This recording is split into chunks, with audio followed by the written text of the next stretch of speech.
नाज़रीन, मैं हूं आपका मेज़बान अली तारिक। आप देख रहे हैं कैपिटल टीवी। हमारे साथ इस वक्त मौजूद हैं पाकिस्तान तहरीक इंसाफ के रहनुमा ओपोजिशन लीडर मलक अहमद बचर साहब। ओपोजिशन लीडर साहब, ये बताइएगा कि बड़े अरसे के बाद पीटीआई की एक खुशखबरी ये सामने आई है कि बुशरा बीबी की रिहाई हो गई है।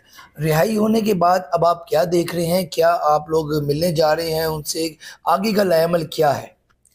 जी डेफिनेटली अली, हमारी इज़्ज़त है, खान साहब की बेगम है। और उन्होंने देखें, असल बात यह है कि उन्होंने कितनी तकलीफ़ में वो रही। उनको एक दफ़ा जहर का भी अफवाह फैली, और बल्कि अफवाह नहीं थी वो, मैं ये समझता हूँ कि उसमें कुछ ना कुछ ज़रूर था। और उसके बाद 9 माह उन्होंने जेल काटी, और ऐसे मुकदमात में जिनकी कोई बेस नहीं है, और एक घरेलू खातून है, तो इनकी फस्तायत और इनकी जो जबर है उसका मुकाबला करती रही, और ख़ान साहब के नज़रिए के साथ खड़ी हैं, ख़ान साहब के साथ हैं। तो ज़रूर हम मिलने जाएंगे जी, हमारे लिए इज़्ज़त है, हमारी काबिल एहतराम है। और फिर जिस तरह उन्होंने जेल काटी है, वो एक बहुत बड़ा मैटर करता है कि पहली दफ़ा ये हुआ है कि घरेलू ख़वातीन को आपने इस तरह उनकी ज़मानतें कैंसिल करके, क्योंकि मुकदमा तो वैसे भी बेसलेस हैं, बट अभी देखें कि अभी तो उनका डिटर्मन ही नहीं हुआ, तो आपने 1 साल उनको जेल में रखा अच्छा, है। पहले ये होता था कि एक केस में कोई बड़ी होता है तो फिर दूसरे केस में उसको गिरफ्तार कर लिया जाता है। कल इनकी रोककर जारी होने में मसाइल का सामना आना पड़ा, लेकिन अब जो है उनको रिहा कर दिया गया, वो बनी गाला भी पहुंच गई। तो ये जो हम देख रहे हैं कि उन्होंने वाकई रिहा कर दिया, पीटीआई के रहनुमाओं के लिए बड़ा मुश्किल होता है। इसके पीछे क्या आप बात देख रहे हैं? क्या कोई ठंडी हवा का झोंका आना शुरू हो गया पीटीआई के लिए?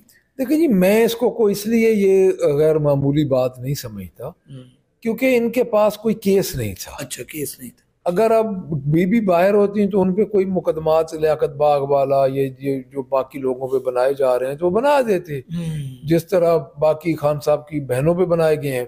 क्योंकि बीबी अंदर थी और केस था नहीं, तो मेरा नहीं ख्याल कि इसको को हमको डील या को उनका रहम, ये एक ऐसा काम है कि वो रोक नहीं सकते थे।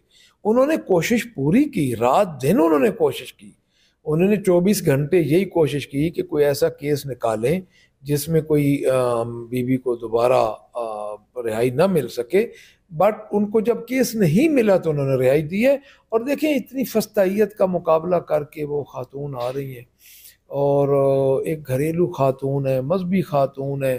तो मैं ये समझता हूँ कि को अल्लाह की तरफ से उनकी अपनी को ये कोई है कि इन जालिमों के दिलों में और कुछ नहीं आया, जुल्म का और अगला कदम नहीं इन्होंने उठाया, नहीं तो ये तो कोई भी कदम उठाने से गुरेज न करते। लास्ट में ये बताइएगा, सियासी तौर पे भी उनसे कोई तजवीज़ या इस तरह की ली जाएगी? क्योंकि पीटीआई के अंदर जो क़यादत है, हमने कई बार माजी में भी देखा, कोई डिफरेंट लाइन पे थे, तो अभी एक आई हैं बाहर, आप उनसे कोई सियासी बसीरत के हवाले से या कोई सियासी तौर पे भी मशवरा किया जाएगा? देखिए जी, वो खान साहब की बेगम है, और डेफिनेटली पार्टी में उनका एक अमल दखल है। और मैं ये समझता हूँ कि वो जो 9 माह उन्होंने गुजारे हैं, उन्होंने एक पॉलिटिकल स्ट्रगल में गुजारे हैं। और दूसरी बात ये है कि जब अब उनकी खान साहब से मुलाकातें होंगी तो जो इनपुट्स मिलेंगे, जो हम देंगे, उधर से जो हमें मिलेंगे, तो इसमें काफ़ी आसानी तो हो जाएगी। ठीक हो गया जी, बहुत शुक्रिया। आप गुफ्तगू सुन रहे थे मलक अहमद बचर साहब की, जिनका कहना है कि बुशरा बीबी ने जो जेल काटी है, एक फस्तायत का मुकाबला किया है, और आने वाले दिनों में हम उनसे मुलाकात भी करेंगे और सियासी तौर पे भी मशावरत की जाएगी जी।